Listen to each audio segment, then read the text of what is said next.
Your logic and your philosophy don't impress me. Because I've seen people lying on their deathbed, shaking, and they threw away all their philosophy and their logic and say, am I going to die? Am I going to die? Am I going to die? And that is what Alexander the Great, who conquered the then world, said when he died. He said he wanted his hands to be outside of his casket, hanging outside of his casket. And then another wish, he said he wanted all his treasures to be spread from his palace to the cemetery. Then the last wish, he said he wants the best surgeons, doctors, physicians of Greece to carry his casket. And one of his generals said, what means these three wishes? He said, number one, we came empty-handed and we will return empty-handed. Number two, he said all the treasures and the things we acquire in this world, when time has ended and you must depart, you will not take it with you, you will leave it all here. Then the third wish, he said, when your time is up, when your time is up and the angel of death knocks at your door, no physician with their skills can keep you alive. You go. That was Alexander the Great, who conquered the then world.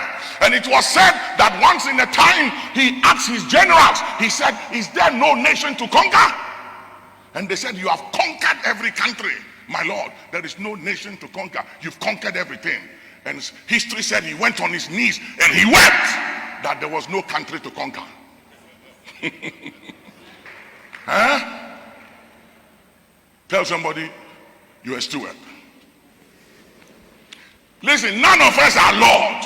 There is only one Lord, one Father, one God, one baptism.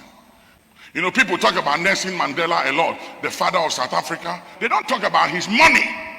They don't talk about his money or his treasures. They talk about Nelson Mandela because of his virtues and good works. The man was rich in good works. His value for humanity. A very rich man came to visit him when he was president of South Africa. And he came out of his house to welcome the rich man. And he asked him, did you come alone? And the rich man said, yes.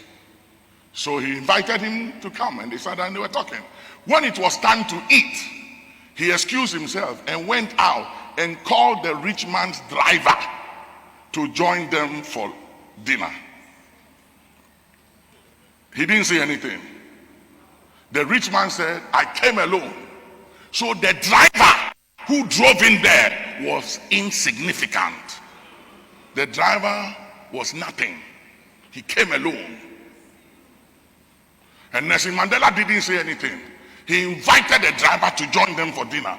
And when they were going, the driver said, thank you. He said thank you to his boss for inviting me to eat with the president. And he said to him, I didn't invite you. It was the president that invited you. At least he was honest. But the fact of the matter was that there is a lesson here that the driver was insignificant.